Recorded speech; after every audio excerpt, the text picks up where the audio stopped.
அனைவருக்கும் வணக்கம். தெய்வீக பலன்கள் சேனல் சார்பாக தங்களை அன்புடன் வரவேற்கிறோம். இன்று நம் காணொளியில் காண விரும்புவது பாரம்பொருள் ஸ்ரீ ஐயப்பன் இருக்கும் சபரிமலை ஆலயத்தில் தினசரி நடைபெறும் பூஜைகள் என்ன என்பதை பற்றி இந்த காணொளியில் விரிவாக பார்க்கலாம்.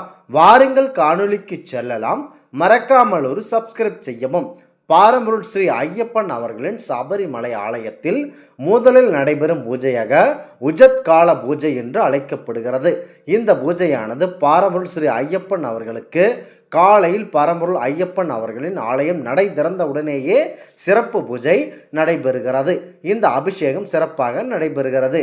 காலை வேளை தொடங்கியவுடன் அவரது சகோதரரான பாரம்பொருள் ஸ்ரீ விநாயக பெருமான் அவர்களின் ஸ்ரீ கணபதி ஹோமத்துடன் இந்த உஜத் கால பூஜையானது சிறப்பாக நடைபெறுகிறது. இந்த பூஜை நடைபெறும் போது பாரம்பொருள் ஸ்ரீ ஐயப்பன் அவர்களுக்கு கேரளாவில் மிகவும் பிரசித்தி பெற்ற நன்றாக இடித்து பிழிந்த கேரளா பாயாசம் ஒன்று நெய்வேத்தியமாக பாரம்பொருள் ஸ்ரீ ஐயப்பன் அவர்களுக்கு படைக்கப்படுகிறது. இந்த பாயாசம் படைத்த பின்னர் நடையானது மூடப்படுகிறது. பின்பு அருகில் உள்ள நாகராஜா மற்றும் பாரம்பொருள் ஸ்ரீ விநாயகர் கணபதி அவர்களின் சன்னதியில் சிறப்பு பூஜைகள் முடிக்கப்படுகிறது. மேலும் பிரசன்ன பூஜையும் சேர்ந்து நடைபெறுகிறது. அந்த ஆலயங்களில் அதன் பிறகு மீண்டும் பாரம்பொருள் ஸ்ரீ ஐயப்பன் அவர்களின் கோவில் நடை மீண்டும் திறக்கப்படுகிறது. உஜத் பூஜைக்கு பின்னர் பாரம்பொருள் ஸ்ரீ ஐயப்பன் அவர்களுக்கு நெய் அபிஷேகம் நடைபெறுகிறது.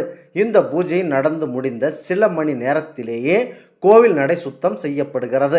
அடுத்ததாக பாரம்பொருள் ஸ்ரீ ஐயப்பன் அவர்களுக்கு இரண்டாவது பூஜையாக உச்சிகால பூஜை நடைபெறுகிறது.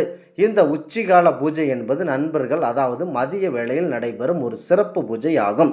இந்த உச்சிகால பூஜை என்பது அனைத்து பூஜைகளும் மிகவும் சிறப்பு வாய்ந்த பூஜையாகும். உச்சிகால பூஜை மதிய வேளையில் நண்பகல் வேளையில் நடந்து முடிந்த பின்னர் மீண்டும் நடை சாத்தப்படுகிறது. பின்னர் மாலை வேளை நெருங்கிய போது நடை திறக்கப்படுகிறது. பாரம்பொருள் ஸ்ரீ ஐயப்பன் அவர்களுக்கு புஷ்ப அபிஷேகம் ஒரு பெரிய தீபாராதனையும் சிறப்பாக நடைபெறுகிறது. குறிப்பாக இந்த புஷ்ப அபிஷேகத்தில் ஒரு புஷ்ப குவியலாக அதாவது மலர் குவியலாக பாரம்பொருள் ஸ்ரீ ஐயப்பன் அவர்களின் சிறுமுகம் மட்டுமே தெரியும் அளவிற்கு அந்த அளவிற்கு புஷ்பங்கள் ஜோடிக்கப்படுகின்றன. மிக நீண்ட தூரத்திற்கு ஐயப்பன் அவர்களுக்கு பூக்குவியலாக பரப்பப்படுகிறது. அதன் பிறகு இந்த புஷ்ப அபிஷேக நிலையில் பாரம்பொருள் ஸ்ரீ ஐயப்பன் அவர்களுக்கு பார்ப்பதற்கு அவ்வளவு அழகாக காட்சி தருகிறார்.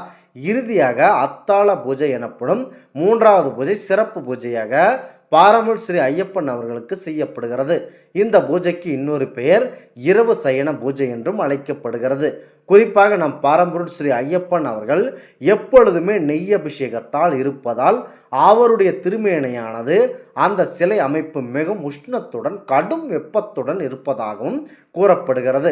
இதனை அனைவரும் கருத்தில் கொண்டு உண்ணியப்பம் மற்றும் பானகம் போன்றவை அந்த உஷ்ணத்தை குறைக்கப்படுவதற்காக நெய் வைத்தியமாக படைக்கப்படுகிறது.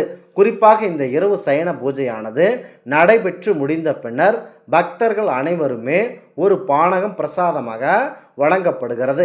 இறுதியாக நம் பாரம்பொருள் ஸ்ரீ ஐயப்பன் அவர்களுக்கு அதிகாலையில் இருந்து இரவு வரை அனைவருக்கும் பக்தர்கள் அனைவருக்கும் அருள்பாலித்து நம் மூட நம்பிக்கை கடவுளான ஸ்ரீ ஐயப்பன் அவர்களுக்கு அறிவராசனம் அதாவது அன்புடன் பாடும் தாலாட்டு பாடல் ஒன்று அவருக்கு ஒரு தாய் தாலாட்டுவது போன்று பாடி அந்த கோவிலை நடையானது மெல்ல கதவு சாத்தப்படுகிறது.